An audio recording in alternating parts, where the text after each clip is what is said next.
জুলুম নির্যাতন হলো আমাদের প্রবাসীদের উপর। কোনো সুযোগ সুবিধা দিই না, পাই না আমরা। তারপর আমাদের পরিশ্রমের টাকা দেশে ফাটাবার পরে সুবিধা নেয় সরকারে, কিন্তু আমরা যে কোনো সুবিধা থেকে আমরা বঞ্চিত হয়ে যাই প্রবাসীরা। কেন রে ভাই?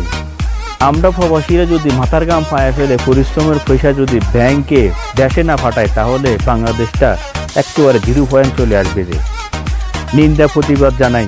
আমাদের মোবাইল কেন বিদেশ থেকে যাওয়ার পরে 2 মাস পরে রেজিস্ট্রি করতে হবে? 2 মাস কেন 6 মাস করতে পারেন না? একটা প্রবাসীর মোবাইলে অনেক কিছু, তার প্রবাসের ডিটেলস সব কিছু থাকে। আপনি কোন বিবেকে দিয়েছেন আপনি যে একটা 2 মাস পরে সেই 2 মাস থাকলে দেশে আবার রেজিস্ট্রি করতে হবে? কেন 6 মাস করে গিয়েছে আমার। যদি 6 মাস পারেন তাহলে মোবাইলটা রেজিস্ট্রি পর্যন্ত থাকতে হবে।